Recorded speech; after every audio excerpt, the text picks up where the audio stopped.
Hello guys, welcome to viral news.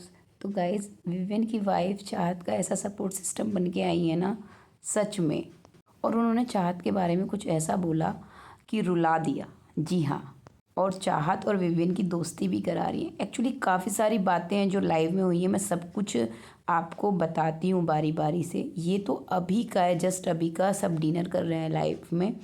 तो होता क्या है, ये दोनों चाहत और उसकी मॉम तो बैठ के खाना खा रहे होते हैं। फिर विवियन और उसकी वाइफ अपनी अपनी प्लेट लेके आते हैं और विवियन दूसरी साइड बैठ रहा होता है, लेकिन विवियन की वाइफ बोलती है नूरन कि यहाँ बैठते हैं, ये न्यू फ्रेंड्स हैं। जी हाँ। तो दोस्ती कराइए। और उसके बाद चाहत और विवियन ने बहुत अच्छे से बातें की हैं। विवियन ने मतलब अपने शूट की बातें बताई हैं काफ़ी सारी, कि उनका शूट कैसा रहता है, क्या क्या करते हैं। पहली बार ऐसे लगा है कि बहुत कैजुअली बात कर रहे हैं, कि मतलब आराम से इन्होंने कभी कोई डिस्कशन किया ही नहीं है ना। आप घर के डायनामिक्स चेंज होते हुए देख सकते हैं। वो दूसरी टेबल उधर है, वो है ना। और वो आगे बात करते हैं। थोड़े टाइम पहले विवियन और नूरन बात कर रहे होते हैं, तो बात चल रही होती है कि विवियन बताता है कि चाहत की मॉम मतलब काफ़ी एग्रेसिव हो गई थी, उन्हें गुस्सा आ गया था जैसे उन्होंने किया उसके साथ, अविनाश और ईशा के साथ। तो वो कहती है जस्टिफाइड है, वो उनकी सिंगल डॉटर है और कोई भी मॉम को गुस्सा आएगा, है ना, वो उनके अंदर भरा हुआ है। वो तो पता है विवियन को भी हाँ करना पड़ता है कि हाँ ओके, मतलब हो सकता है, जस्टिफाइड है। समझ रहे हो आप। तो क्योंकि वो भी बाहर से सब चीज़ें देख के आई है। और एक चीज़ विवियन की वाइफ की अच्छी लगी, बता दूँ, अभी और भी बहुत सारी चीज़ें हैं विवियन की वाइफ की अच्छी लगी, कि वो ना ये नहीं कर रही कि उसका हस्बैंड की गलतियां दिखेंगी पीछे की। वो साफ साफ बोल रही है कि अगर तुम्हारे साथ नहीं होता तो उसका गेम और अच्छा होता।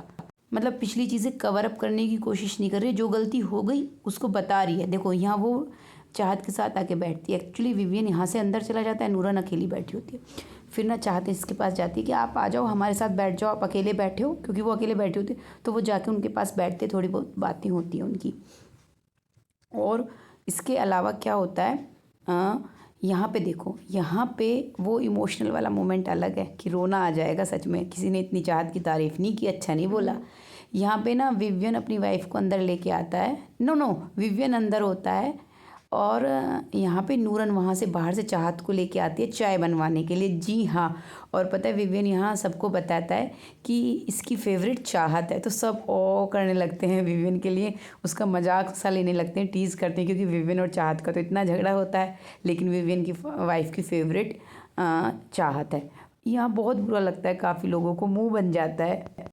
और एक बात जो है वो जो नूरन कहती हैं, शायद विवियन से बोलती हैं, जो मैं कह रही हूँ काफ़ी इमोशनल करने वाली है। वो कहती हैं कि चाहत का कोई गॉड फादर नहीं है, मतलब इंडस्ट्री में उसके ऊपर किसी का हाथ नहीं था। उसने इतनी मेहनत से ये मुकाम पाया है, यहाँ तक आई है, उसने बहुत मेहनत की है, जैसे वो गाँव से आई है, वो सब चीज़ें। और अकेले ही बहुत सारी चीज़ों को फेस करके वो भी यहाँ तक पहुँची है। उसका भी स्ट्रगल है, जैसे वो बोल रही थी कि कोई गॉड फादर नहीं है उसका। वो अपनी इमोशंस समझाने की कोशिश करती है। तो वाकई में पहली बार मैं कह रही हूँ जेन्युइनली किसी ने इस तरह से चाहत के बारे में सोचा है।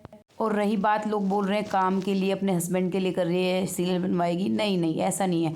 विवियन को भी बाहर सीरियल्स की और एक्ट्रेसेस की कमी नहीं है, वो जेन्युइनली चाहत को पसंद करती है, ये बात है।